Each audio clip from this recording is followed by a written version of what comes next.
Imagine working every day paying the bills, babysitting two wild kids only to be treated like you're invisible. Now imagine walking away and leaving the ones who used you to drown in the mess they created. That's exactly what I did. Stay with me because what started as a simple favor for family turned into the most satisfying revenge I never planned. And I promise by the end you'll understand why walking away was the greatest gift I ever gave myself. After 4 long years of late-night study sessions, endless exams and part-time jobs, Emma Carter finally walked across the stage to receive her diploma in business communications. As she clutched the smooth, leather-bound folder in her hand, she could almost feel the future humming just beyond her fingertips. Independence, freedom. Her own little corner of the world. She had it all mapped out, a few months living with her parents to save money, then moving into a sunlit apartment close to downtown Pittsburgh, maybe with a cozy kitchen and a bookshelf lined with her favorite novels. She returned to her childhood home, an aging beige house nestled in the quiet suburbs of Pittsburgh on a gray April afternoon. The clouds hung low, mirroring the bittersweet pull in her chest as she dragged her worn suitcase up the cracked concrete steps. She kept repeating the same mantra in her mind. Just 3 months. 4 at most. Save money, find a place. Move out. Simple. Inside the house smelled exactly the same, faintly of lavender and baked bread. And for a fleeting moment, Emma let herself believe that maybe, just maybe, this would be a pleasant transition. Her mother, Susan Carter, greeted her at the door with a wide smile, wrapping her in a tight hug. Her father, Robert Carter, clapped her lightly on the shoulder, muttering a gruff but heartfelt, "Welcome home, kiddo." The first few days passed easily enough. Emma unpacked, caught up on sleep, and helped with small household chores. In the evenings, she sat at the familiar kitchen table, the same one she'd scribbled homework on in high school, while her parents shared small-town gossip and her mother baked cinnamon bread from scratch. Within 2 weeks, Emma's job search bore fruit, a junior account manager position at a mid-sized marketing firm downtown. It wasn't glamorous. Long hours, modest pay, but it was a real job. A start! Her parents beamed with pride when she announced the news at dinner. Her cheeks flushed with excitement. For a brief, shining moment, everything felt right. But reality.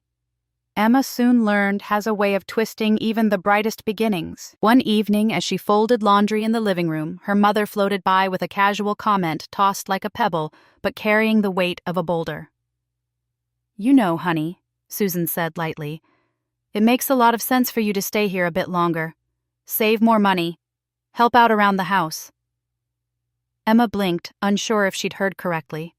She forced a polite smile and nodded, assuming it was just her mother's way of saying she was happy to have her home. But over the next few days, the hints grew heavier, like thick fog settling into every conversation. "At breakfast, it's just getting so expensive to keep up with bills these days, you know. During dinner, Robert and I aren't getting any younger. It's such a relief having you around, even late at night. Your room looks so cozy now, doesn't it? So much better than some tiny, noisy apartment in the city." The message was clear. Her parents weren't just happy she was home, they were hoping she would stay longer than 3 months. Maybe much longer. Emma tried to rationalize it. After all, she was grateful. They had opened their home to her. No questions asked. They had supported her through college, cheered her on through every stumble and success. Was it so wrong for them to ask for a little help? Now, still unease gnawed at the edges of her mind. Saving for her own place was supposed to be the next step, the first real step into adulthood. Yet here she was, already feeling the sticky pull of obligation wrapping itself around her ankles. She told herself it was temporary. She would work hard, save faster, and move out by the end of summer.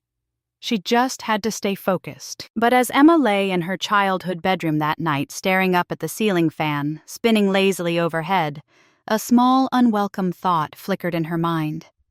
What if getting out won't be as easy as I thought? She closed her eyes tightly, willing the fear away. For now, she would stay. For now, she would help. For now, she would believe that this was still her launchpad to the life she dreamed of, not a trap waiting to snap shut. Tomorrow would be another day, another chance to push closer to freedom. At least that's what Emma told herself as she drifted off to sleep, the weight of invisible expectations already beginning to settle on her chest. At first, it was just a few small things. A request here, a favor there, small enough that Emma barely noticed. After all, she was living under her parents' roof. It only seemed fair to contribute a little. When the first electric bill arrived, her mother mentioned it casually over breakfast, sliding the envelope across the table with a bright smile. "Sweetheart, since you're working now, maybe you could cover the electricity this month." Emma agreed without hesitation. A small price to pay for their generosity, she reasoned. Besides, it felt good grown up even to chip in. She was determined not to be a burden, But as the weeks trickled into months, the requests became more frequent and their tone more expectant. It wasn't just the electricity anymore. Suddenly there was the internet bill, the water bill, the gas bill. Repairs were needed on the leaking roof. The car insurance had gone up. The heating system was struggling with the sudden surge of people staying home more often. Each time her parents approached her with the same bright, overly casual tone, as if asking her to hand over a few $100s was no different from passing the salt at dinner. "We're family, Emma," her mother would say, patting her hand gently. "It's just what families do, support each other." Her father, Robert, reinforced the message every chance he got, using that gruff paternal voice that once made her feel safe, but now only made her feel cornered. "Family sticks together," he said one night, standing by the door as Emma pulled on her jacket after a long day at work. "We don't turn our backs on each other when times get tough." The words wrapped around Emma like chains, guilt forged into every link. She kept telling herself it was temporary. If she stayed focused, if she kept saving, she could still move out by fall. Maybe winter at the latest. She just needed to keep her head down and not make waves. But the tension in the house thickened with every passing day. Meals that once felt warm and lively now sat heavy in her stomach. Every conversation seemed to circle back to money. The rising cost of groceries, the soaring utility bills, the unexpected medical expenses. Her mother would sigh dramatically while sorting mail, leaving unpaid invoices in neat accusatory piles on the kitchen counter. Her father would grunt over the nightly news, muttering about inflation and how everyone needs to do their part. Emma began to dread coming home. She would linger in the car after work, staring at the faded beige siding of the house, gathering the energy to walk through the front door and brace for the next subtle demand, cloaked in familial concern. Her dreams of sunlight-filled mornings in her own apartment felt more distant with each passing week, like a lighthouse shrinking into the fog. Saving was harder than she thought, especially with new family emergencies cropping up almost every other weekend. The furnace needed servicing, the fence needed repairs after a bad storm, insurance premiums went up. Every time Emma built a little cushion in her bank account, it seemed to disappear just as quickly. And yet she couldn't bring herself to say no.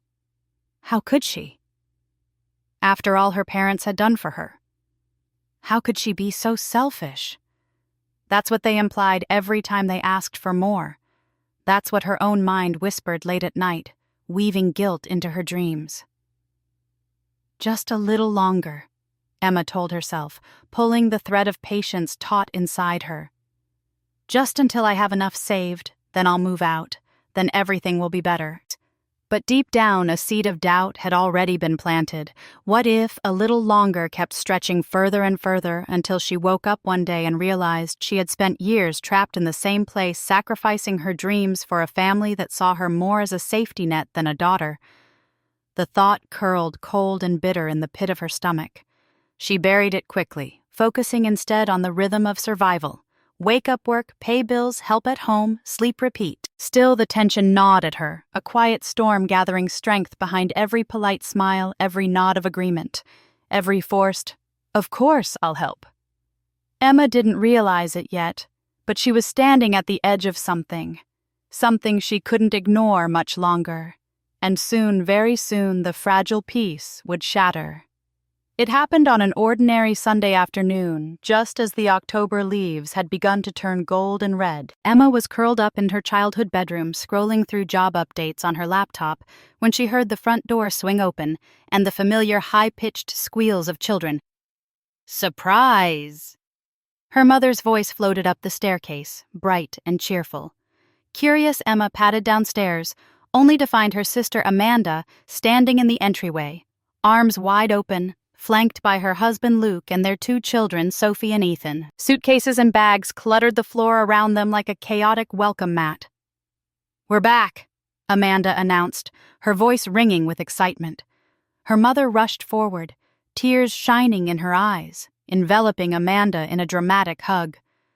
Robert came from the living room, beaming, clapping Luke on the back like a war hero had returned from the front lines. Sophie immediately began tugging at the framed photos on the side table. Ethan ran circles around the couch. Emma stood at the bottom of the stairs, unnoticed, like a shadow fading into the wall. Only when her mother caught sight of her did Susan wave absently. "Emma, darling, help Amanda bring the rest of the bags in, will you?" she said without so much as a glance. "No, hello? No, how are you? No, you look tired from work. Just instructions." Emma stiffened but nodded silently, forcing a polite smile onto her face. She hauled the heavy suitcases up the stairs alone while Amanda laughed in the kitchen, recounting stories of their road trip back home.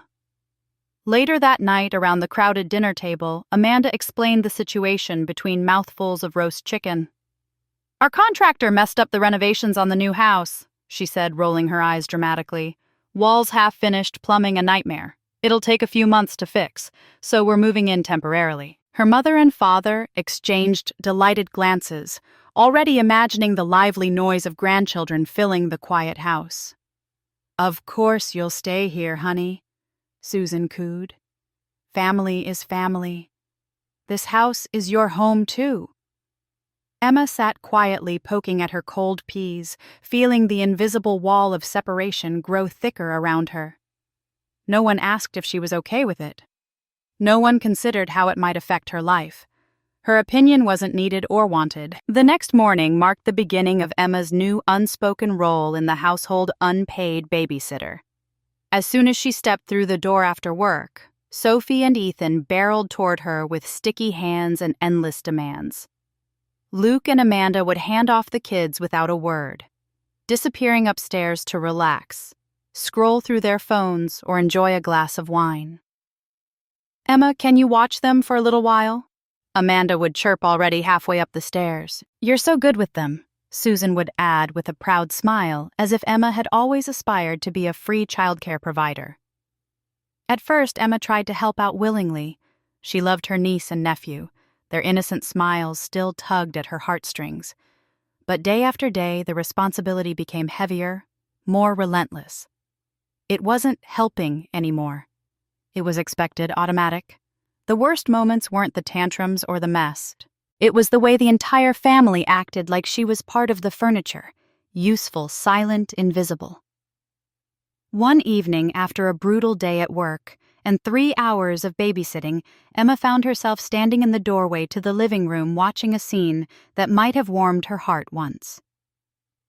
Her mother sat on the couch, Sophie curled against her side, Ethan on her lap, reading them a colorful storybook. Amanda and Luke lounged comfortably laughing over some shared joke. Robert had even brought out his old guitar, strumming a cheerful tune. The house buzzed with warmth, with life, but not for Emma. She stood there unseen, her coat still on her briefcase slipping from her fingers onto the floor with a soft thud. No one heard. It hit her then, sharper than anything. Before, she wasn't a part of this family celebration. She was the scaffolding, holding it up, the backdrop to their joy, the silent servant. A tightness gripped her chest so fierce it stole her breath. She turned away quietly, retreating to her small, cluttered bedroom, closing the door with a gentle click. In the dim light of her room, Emma sat on the edge of the bed and let the loneliness wash over her. It wasn't the kind of loneliness that comes from being alone. It was the kind that blooms when you are surrounded by people but still utterly unseen. For the first time since moving back, Emma admitted to herself a painful truth. She wasn't staying for herself anymore. She wasn't helping because she wanted to. She was trapped by expectations, guilt, and a family that never saw her unless they needed something. And somewhere deep inside her, something small and stubborn began to stir. Not anger, not rebellion, resolve. It started with a missing $50 bill. Susan discovered at first an envelope that had been sitting in the kitchen drawer, now noticeably lighter. She called a family meeting in the living room, the kind that once used to be about vacations or birthdays, but now carried an icy tension. "We're missing some money," Susan said, clutching the nearly empty envelope like it was a holy relic. "It was here just a few days ago." Everyone exchanged glances. Luke shrugged, clearly uninterested. Amanda sat up straighter, her lips pressed into a thin line. The children continued playing noisily on the floor, oblivious to the adult world crumbling quietly around them. Emma, exhausted from another draining day of work and babysitting, barely registered the words at first. It wasn't until Amanda cleared her throat and said in a pointed voice, "Well, not to suggest anything, but there's only one new person living here lately," that Emma felt the blood drain from her face. The room fell into a brittle silence. Emma stared at her sister, disbelief tightening her chest. Surely Amanda wasn't implying not saying it was anyone, Amanda added quickly, her tone falsely sweet. "Just, it's strange, you know." Susan's face tightened. Robert's jaw clenched. Neither rushed to defend Emma, neither dismissed the ridiculous insinuation. Instead, Robert muttered, "We hope nothing unfortunate happened. We trust everyone here, of course." But the damage was done. The suggestion hung heavy in the air, staining everything it touched. Emma opened her mouth to protest, but the words withered before they could form. She realized with a sudden sickening clarity that no defense would be enough. In their eyes, the possibility that she had stolen was plausible, probable even. She was no longer the daughter who had worked 2 jobs through college, who came home to help financially, who sacrificed her savings and her dreams. She was just convenient to blame. Emma stood up slowly, her hands trembling. "I didn't take anything," she said, her voice low but steady. No one responded. No one looked her in the eye.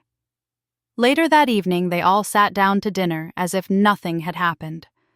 The table was crowded, the chatter loud and vibrant, but Emma felt like she was watching it all through a thick pane of glass. Halfway through the meal, in a desperate attempt to claw back some sense of normalcy, Emma cleared her throat and announced, "I got promoted today.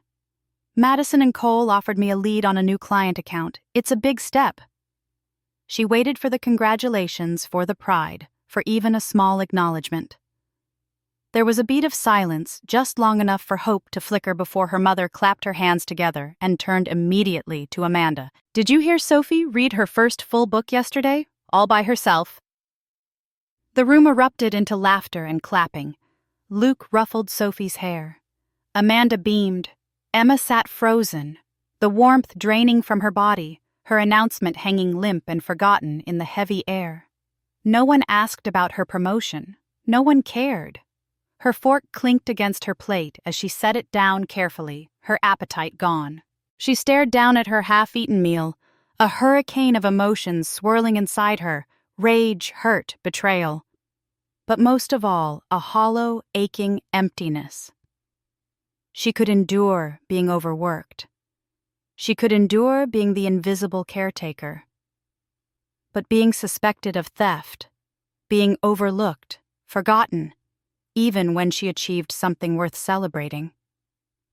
That broke something deep inside her. After dinner, while the others gathered in the living room for a family movie night, Emma retreated to her tiny bedroom. She sat on the edge of her bed, staring at her blank phone screen, feeling utterly alone despite the noise downstairs. "This isn't my home anymore," she thought, the realization landing with brutal clarity. Maybe it never really was. The people she had sacrificed for the family she had bent over backward to support, they didn't see her. Not as a person. Not as a daughter. Only as a resource. For the first time in her life, Emma didn't just feel trapped. She felt erased. And in that erasure, a new thought took root, bold and electrifying. If I disappeared tomorrow, they wouldn't miss me. They'd only miss what I did for them. She lay back on the bed, staring at the cracked ceiling. The hurt was raw, sharp, but beneath it something new stirred a tiny, fragile spark. Not hope, not yet, but a beginning. The beginning of the end. The conversation began innocently enough, or at least Emma had hoped it would. One Thursday evening, after another endless day of work and babysitting, she finally gathered the courage to bring it up. The family was sprawled across the living room, Susan and Robert on the worn couch, Amanda and Luke curled up in armchairs, the kids tumbling noisily across the floor. Emma stood near the doorway, clutching a copy of the latest utility bill like a shield. Her heart hammered against her ribs, but she forced herself to speak. "I think," she began carefully, "it's time we start dividing the household expenses more fairly. Everyone should contribute by family unit, maybe. It's just with more people living here, the bills have nearly doubled." For a moment, no one reacted. Then Amanda let out a sharp laugh, setting down her wine glass with a clink. "Seriously, Emma, you're nickel and diming your own family."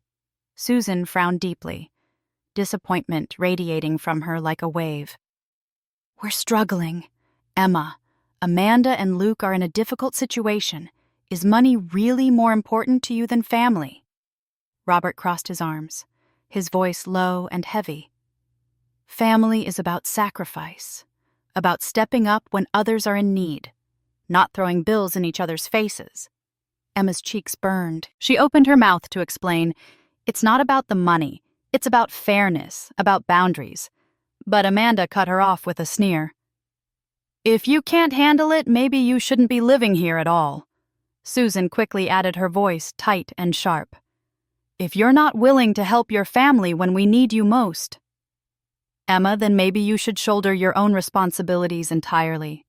No more help from us, no more shared meals, no more family benefits. You'll be on your own here." It wasn't a discussion, it wasn't a negotiation. It was an ultimatum, clear and brutal. Fall in line or be exiled even inside your own home. Emma felt the final thread of connection fray and snap inside her chest. "Fine," she said quietly, folding the bill in half with shaking fingers. "If that's how you want it."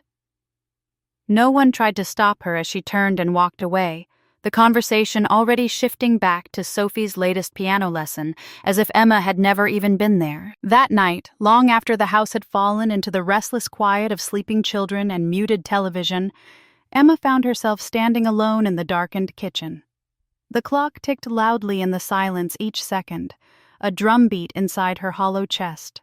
She moved mechanically, filling the kettle for tea. She wouldn't drink, wiping down the already clean counters. Anything to keep her hands busy to stop herself from thinking too much. Then, as she caught her reflection in the glass of the microwave door, she froze. The woman staring back at her looked nothing like the Emma who had crossed the graduation stage brimming with hope. This Emma had dark circles under her eyes, shoulders slumped from invisible weights, a mouth set in a hard, exhausted line. She looked defeated. Emma pressed a hand against the cold surface as if trying to reach through it to touch the girl she used to be. Tears welled up hot and sudden, blurring her reflection into a smear of shadow and light. Without meaning to, without making a sound, she began to cry. Silent, shuddering sobs racked her body as she slid down to sit on the cold kitchen floor, her back against the cabinet. The tears weren't just from sadness.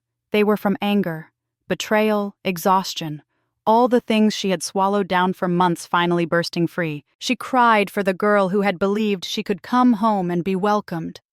She cried for the woman who had been erased by the people she loved most. She cried for the dreams she had shelved, the dignity she had given away piece by piece. Minutes or maybe hours passed before the sobs slowed into hiccups, and then somewhere deep inside the wreckage of her heart, a new feeling ignited. Not despair, not even rage. Resolve. Emma wiped her face with the sleeve of her sweatshirt and pulled herself up. She stared once more into the glass, into the cracked reflection of a woman who had been broken, but not destroyed. "I will not live like this anymore," she whispered to herself, her voice low but fierce. I deserve better. I will make a life that no one can take from me again. In that silent, empty kitchen, Emma made a vow. Not to her family, not to anyone else, to herself. A promise as sharp and strong as tempered steel. She was done sacrificing her happiness for people who never even saw her pain. Done waiting for permission to live her own life. Done being invisible. The decision was made. She didn't know exactly how or when yet, but soon she would leave. And this time it would be for good. The invitation arrived at exactly the right moment. Emma was sitting on the edge of her narrow bed one cold Friday evening, absent-mindedly scrolling through her phone when a message popped up from Olivia. We're planning a ski trip this weekend to Blue Ridge Mountain. You have to come. You need a break from that madhouse. Come breathe for a bit. Emma stared at the screen for a long moment, heart pounding in her chest. A few months ago, she would have automatically declined another excuse, another silent sacrifice. But tonight, something's inside her shifted. Without overthinking, without guilt whispering in her ear, she typed back, I'm in. Save me a spot. She pressed send and felt a thrill run through her veins, a spark of rebellion of freedom. The next morning, as she was stuffing a duffel bag with warm clothes, she heard the familiar, heavy footsteps of Amanda stomping up the stairs. Before Emma could even zip her bag closed, Amanda burst into the room, arms crossed tightly over her chest. Where do you think you're going? She demanded, her voice sharp enough to slice through the frosty air. Emma didn't flinch. She calmly continued packing, tucking her thick socks into the corner of the bag. I'm going skiing with Olivia this weekend. Amanda's eyes widened in disbelief as if Emma had announced she was moving to Mars. But Luke and I have plans tonight. We were counting on you to watch the kids. Emma zipped her bag closed, her movements steady and deliberate. I'm not available this weekend. She said, her voice calm, almost eerily. So you'll need to make other arrangements. Amanda stood there sputtering for a moment before storming downstairs. The explosion came quickly. Emma heard it as she descended with her bag slung over her shoulder. Susan's shrill voice, Robert's low growl. Amanda's furious shrieking. As she entered the living room, all eyes turned on her, filled with outrage and disbelief. Susan marched toward her face, pale with fury. Emma, you are abandoning your family for a ski trip after everything we've done for you. Robert shook his head, his expression full of cold disappointment. I never thought you'd be so selfish. Amanda pointed a trembling finger at her, her voice shaking with anger. If you step out that door, Emma, she spat, don't bother coming back ever. The room fell into a tense, crackling silence. Emma set her bag down gently by the door and looked at each of them in turn. Her mother's judgmental frown, her father's accusing glare, her sister's vindictive smirk. And then, for the first time in months, Emma smiled. A real smile, small, sure, unbreakable. She picked up her bag, slung it over her shoulder, and said, I wasn't planning on coming back. The silence deepened heavy, and stunned Susan gasped audibly. Amanda's mouth opened and closed, searching for words that didn't come. Robert muttered something under his breath that Emma didn't bother to catch. Without waiting for permission or apology, Emma turned on her heel and opened the front door. The winter air bit into her skin, crisp and cold, but she welcomed it. It smelled like pine, like snow, like freedom. Behind her voices rose again a chaotic storm of accusations, insults, last-minute pleas, but she didn't look back. Not once. She walked down the porch steps with her head high and climbed into her aging car. As she pulled out of the driveway, the house grew smaller in her rearview mirror, the angry shouting fading into blessed silence. For the first time in what felt like forever, Emma could breathe. She drove toward the mountains, the sky stretching wide and open before her. Her hands tightened around the steering wheel, not from fear but from exhilaration. This was it, the first real step, the first day of the life she was choosing for herself. She didn't know exactly what the future held. She didn't have all the answers, but she knew one thing for certain. She would never again let guilt, obligation, or fear chain her down. Emma Carter was done living in the shadows, and as the snowy peaks of Blue Ridge came into view on the horizon, she whispered to herself. Smiling through tears, she didn't bother to wipe away. "I'm free." The house was silent when Emma returned the next day. She came back not out of regret, not to apologize or explain herself, but simply to gather the rest of her belongings. The driveway was empty, save for a few scattered toys forgotten in the frost. It was almost funny, she thought, how still the house seemed now compared to the chaos it had been just a day before. Emma entered through the front door with her own key, careful and quiet, as if she were a guest, trespassing in someone else's home. She didn't linger. Room by room, she moved with mechanical efficiency, filling 2 suitcases with the essentials, clothes, her favorite books, important documents. She left behind the knickknacks, the dusty awards from high school, the mismatched furniture she had outgrown. Every item she chose to leave felt like snipping another cord that had tethered her here for too long. When she finished, she stood in the middle of the now bare bedroom and looked around one last time.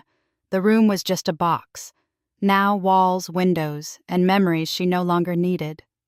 She inhaled deeply, letting the scent of old wood and faint lavender fill her lungs, one last time. Then she exhaled it all out, every hurt, every guilt-laden moment, every sacrifice that had been demanded without gratitude. She wasn't carrying any of it with her.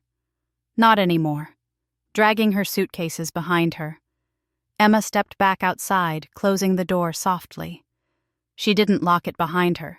It wasn't her home anymore. Olivia welcomed her with open arms, a huge mug of hot cocoa, and a couch piled high with soft blankets.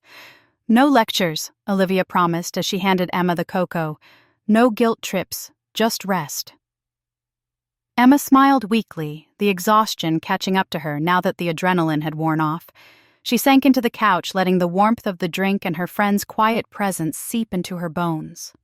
For the first time in as long as she could remember, she wasn't bracing for an argument. She wasn't carrying invisible weights on her shoulders. She wasn't being pulled in a dozen directions at once. She was just still, and it felt like breathing clean air after years underground. The next few days passed in a comforting blur. Emma helped Olivia with small errands around the apartment, played with Olivia's dog, binge-watched shows she'd missed, and most importantly, began searching for her own place. It wasn't glamorous. She couldn't afford a downtown loft or a gleaming high-rise. But that didn't matter. All she needed was a small, safe space where she could build something new, something that belonged entirely to her. One chilly Tuesday afternoon, after touring a handful of dismal apartments, Emma found it. A modest studio tucked above a coffee shop on the quieter side of town. The hardwood floors were scratched.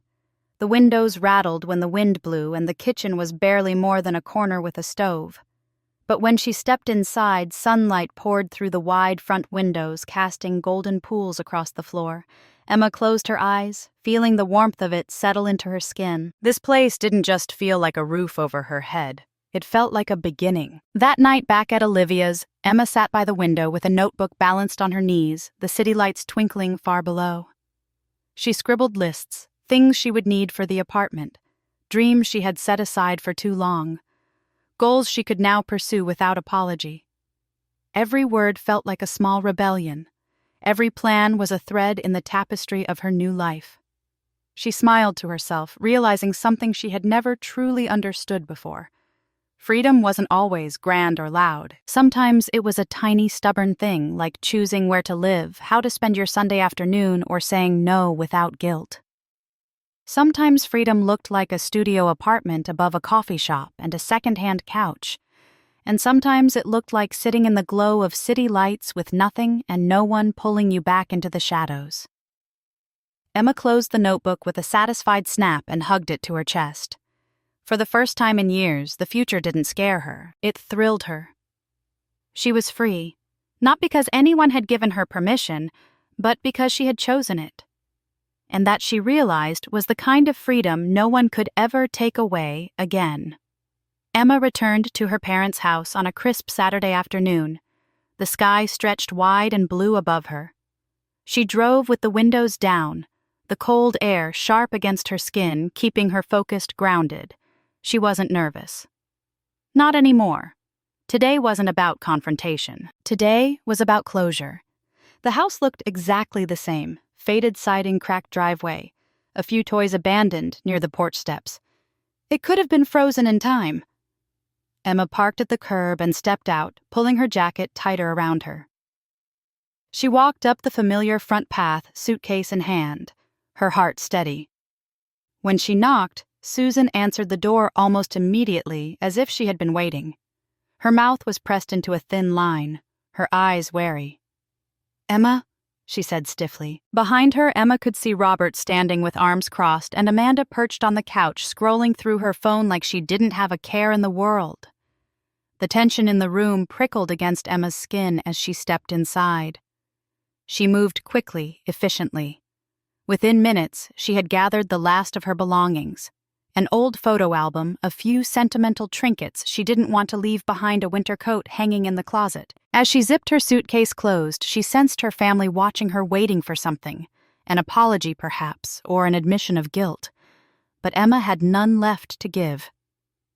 She stood tall in the center of the living room, suitcase by her side, and met each of their gazes calmly. Her voice, when it came, was clear and unwavering. "I'm grateful for the good memories we once had," she began. "But family isn't supposed to demand endless sacrifice without giving love and respect in return." Susan flinched slightly but said nothing. Emma continued, "I will no longer make myself small to fit into a version of family that only values me when I'm useful. I choose to love myself enough to step away from that." Amanda scoffed quietly, but Emma ignored her. She turned her gaze directly to her mother and father. "You made it clear I was only welcome here on your terms. That's not family, that's control, and I'm done living under it." A heavy silence followed her words, stretching between them like a canyon impossible to cross. No shouting, no begging, just quiet, searing truth. Emma lifted her suitcase and walked toward the door. She paused at the threshold, feeling the last threads of obligation tug weakly at her, but she didn't look back. Not this time.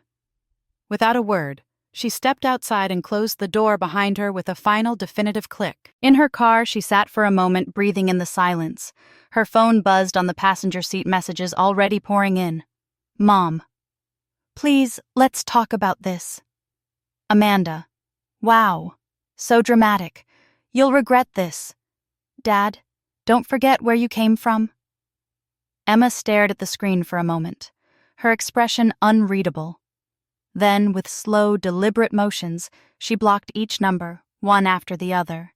No anger, no sadness, just certainty. Next, she logged onto her social media accounts and methodically removed anyone connected to the toxic tangle she had just escaped. No more back channels, no more guilt creeping in through likes and comments. As she finished, a strange, exhilarating lightness filled her chest. The chains that had bound her for so long had been severed, finally, fully, forever. She tossed her phone onto the seat beside her, turned the key in the ignition, and pulled away from the curb without a backward glance. The road stretched out ahead of her, open and endless. For the first time in her life, Emma Carter belonged to no one but herself, and it felt like freedom. Emma signed the lease on a bright Saturday morning, the pen trembling slightly in her hand, not from fear but from the enormity of it all. Her very first apartment. It wasn't perfect. The building was older, and the heater made a low humming sound in the evenings. The walls had a few cracks. The floors were scuffed, but it was hers. Her own place. Her own rules. Her own little sanctuary above the coffee shop, where the smell of roasted beans drifted up every morning. Emma spent the first day scrubbing the small kitchen until it gleamed, arranging her few possessions with meticulous care. She hung a landscape photo above her bed, placed her favorite books on a rickety shelf, and folded her clothes neatly into a second-hand dresser. When she finally collapsed onto the sagging couch, Olivia had helped her haul up the narrow staircase. She stared out the window and felt something bloom inside her chest, peace. For the first time in years, she was truly on her own, and she wasn't afraid. Financial freedom came slowly but steadily, without the burden of paying for an entire household's bills. Emma could finally breathe between paychecks. She set up a small savings account, tucked away a little each month, watched the numbers grow like seeds taking root. She allowed herself small luxuries she had once denied: a new pair of running shoes, a cozy knit sweater she'd admired for weeks, an occasional dinner out with Olivia at the tiny Italian place down the street. Each purchase wasn't just about the item itself. It was a quiet affirmation: I am worth taking care of. Emma didn't just rebuild her finances, she rebuilt her spirit.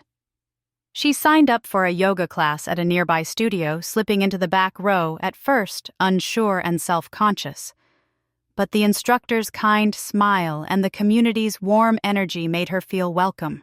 Week by week, she grew stronger. Her body became more flexible, her mind calmer.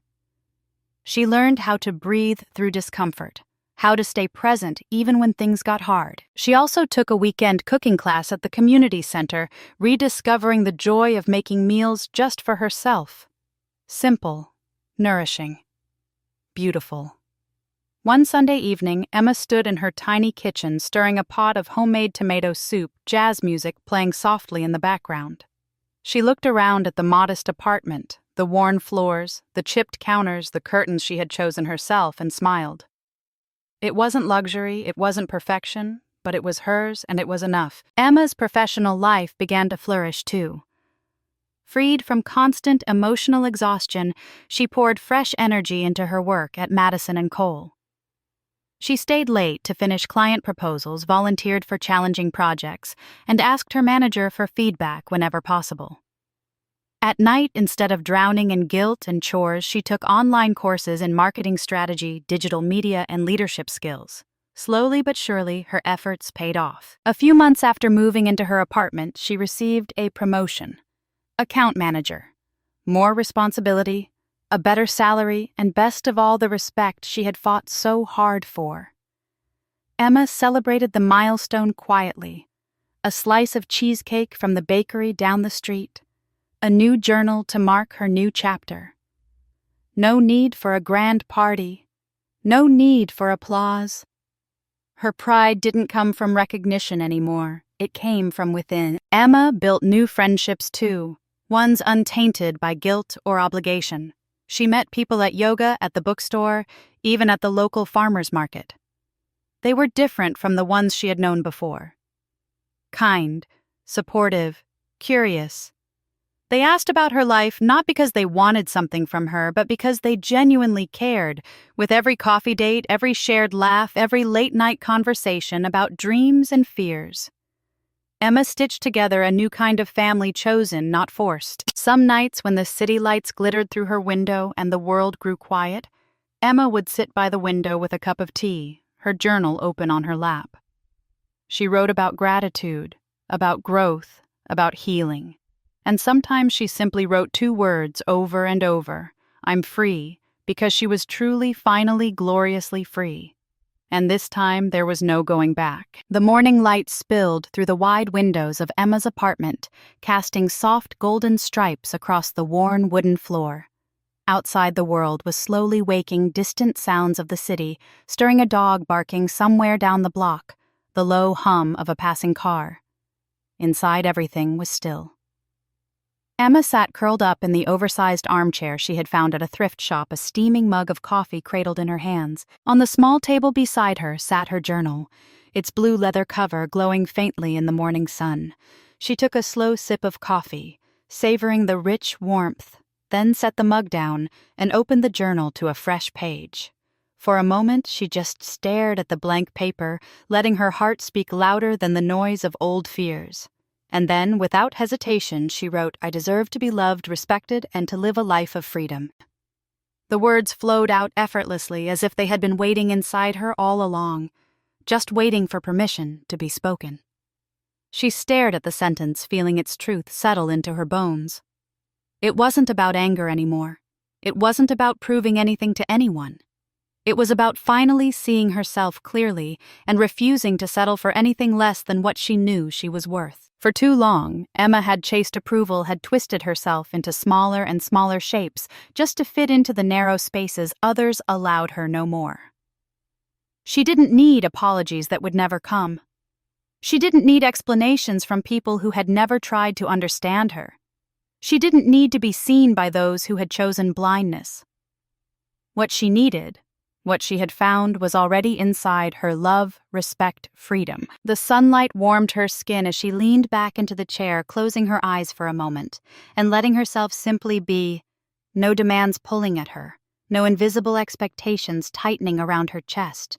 Just space, just breath, just being alive. Later that afternoon, Emma walked through the neighborhood, weaving through quiet streets, lined with small shops and trees just beginning to bud with the early signs of spring. She stopped at the bookstore on the corner and picked up a new novel. She lingered at the farmer's market, choosing fresh flowers for her tiny kitchen table. She smiled and said hello to strangers, feeling a lightness inside her that no longer felt fragile. At every step, she carried a deep, unwavering certainty. She belonged here. She belonged to herself. There were still hard days, of course. Nights when the old guilt tried to whisper its way back into her mind. Moments when she wondered if she should have tried harder, been more forgiving, given more pieces of herself away.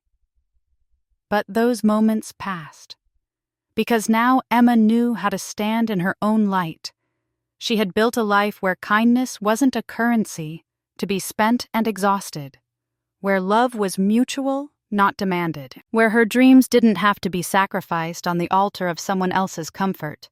And most importantly, she had built a home inside her own heart. One evening, as the sun dipped low and bathed the sky in soft shades of pink and gold, Emma sat at her kitchen table, a simple vase of daisies beside her, the new novel open in front of her.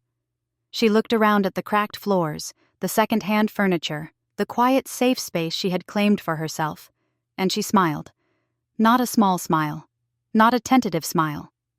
A full, radiant, unstoppable smile. Because this quiet, imperfect, extraordinary life was hers, chosen, built, and fiercely protected. She didn't need the old house, the old expectations, the old chains masquerading as love.